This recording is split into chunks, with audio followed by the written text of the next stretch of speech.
విద్యార్థులు ఇంకా ఈ టేబుల్ని అనుసరించి కొన్ని క్వశ్చన్ ఇచ్చారు, చూడండి అవి చూద్దాం.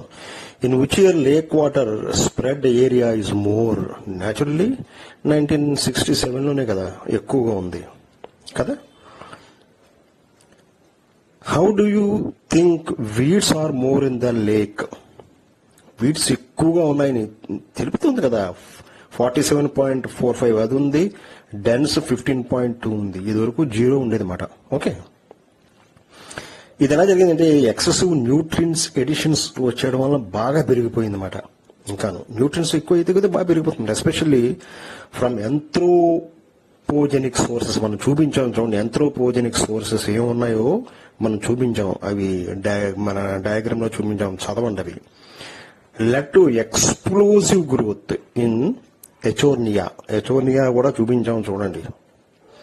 What are the reasons for decrease in lake area? Decrease అయిపోవడానికి కారణం ఏంటి? 1996 ఆల్మోస్ట్ ఇది అండర్ కల్టివేషన్ లోకి వచ్చేసింది. ఇండస్ట్రీస్ చాలా గ్రోయింగ్ ఇంటెన్సిటీలో వచ్చేసాయన్నమాట. క్యాచ్మెంట్ ఏరియాలో వచ్చేయడం వల్ల లేక్ తగ్గిపోయింది అన్నమాట. How do the above reasons lead to pollution? నేను మన డయాగ్రామ్ లో కూడా చూపించాను చూడండి. Consequently drains and rivulets carry substantial quantity మాట. డ్రైన్స్, రివులెట్స్, కాలువలు, మురికి కాలువలు, various types of pollution into the lake మాట. అది కాకుండా మేజర్ సోర్స్ ఆఫ్ పొల్యూషన్ అవి అగ్రికల్చర్ రన్ ఆఫ్. మురికాలు ఉంటాం కానీ దాంట్లోంచి వెళ్ళిపోతే దాంట్లోంచి pesticides, agro chemicals, fertilisers, fish tank discharges, industrial effluents మనం చూపించాను చూడండి. ఆ డయాగ్రామ్ లో అన్ని చూపించాను వరుసగా. కెమికల్ రెసిడ్యూస్ ఇవన్నీ రావడం వలన పొల్యూట్ అయిపోయింది లేక్ అంతా.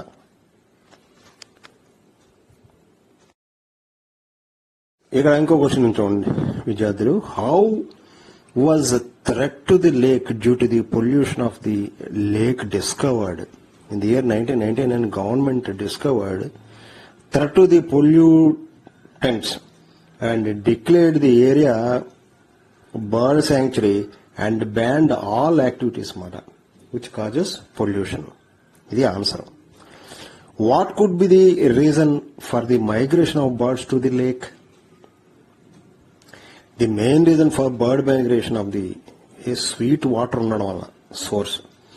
The other reason is between October and March లో నార్త్ ఏషియా నుంచి, ఈస్టర్న్ యూరోప్ నుంచి కూడా ఇక్కడికి అక్కడ గ్రిప్ ఆఫ్ కోల్డ్ ఉంటుంది కాబట్టి అక్కడి నుంచి ఆ కోల్డ్ తప్పించుకోవడానికి చక్కగా ఈ ప్లెజెంట్ ఏరియాలోకి, కొల్లూరు ఏరియాలోకి, ఆ దూర ప్రాంతాల నుంచి చక్కగా తరలి వస్తూ ఉండేవన్నమాట చాలా రకాలైన పక్షులు.